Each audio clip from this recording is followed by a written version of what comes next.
कैकेयी के षड्यंत्र के कारण भगवान श्रीराम अपनी पत्नी सीता व भाई लक्ष्मण सहित 14 वर्षों के वनवास के लिए चले गए थे। उस समय दशरथ के दो पुत्र भरत व शत्रुघ्न अपने ननिहाल कैकेय प्रदेश में गए हुए थे। श्रीराम के वनवास प्रस्थान के कुछ दिनों के पश्चात दशरथ ने पुत्र वियोग में अपने प्राण त्याग दिए थे। जब उनकी मृत्यु हुई तब उनका कोई भी पुत्र अयोध्या में नहीं था। राजा दशरथ की मृत्यु के पश्चात पूरी अयोध्या शोकगुल हो गई थी। महर्षि वशिष्ठ महाराज दशरथ का अंतिम संस्कार उनके पुत्रों के द्वारा ही करवाना चाहते थे, क्योंकि पुत्र ही पिता का संस्कार करता है। इसलिए महर्षि वशिष्ठ ने महाराज के मृत शरीर को औषधीय युक्त तेल के साथ संभाल कर रखा, ताकि उनके पुत्र भरत व शत्रुघ्न के द्वारा उनका अंतिम संस्कार किया जा सके।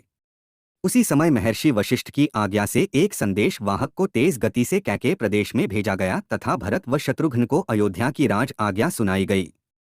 उस समय उन्हें कुछ भी नहीं बताया गया, व केवल शीघ्र अयोध्या आने का आदेश दिया गया।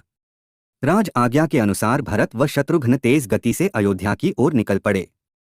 भरत व शत्रुघ्न के अयोध्या पहुंचते ही उन्हें सब षड्यंत्र, श्रीराम के वनगमन व दशरथ की मृत्यु का समाचार मिला।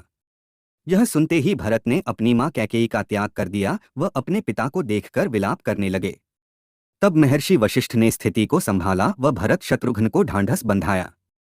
उसके बाद ही राजा दशरथ का अपने दूसरे पुत्र भरत व चौथे पुत्र शत्रुघ्न के द्वारा अंतिम संस्कार की सभी विधि की गई।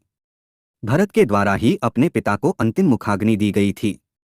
जब चित्रकूट में भरत सभी राज परिवार के साथ भगवान श्रीराम को वापस अयोध्या लाने पहुंचे, तब उनके द्वारा श्रीराम व लक्ष्मण को अपने पिता दशरथ की मृत्यु का समाचार मिला। इसके बाद उनके दोनों पुत्रों ने भी अपने पिता को जलांजलि दी।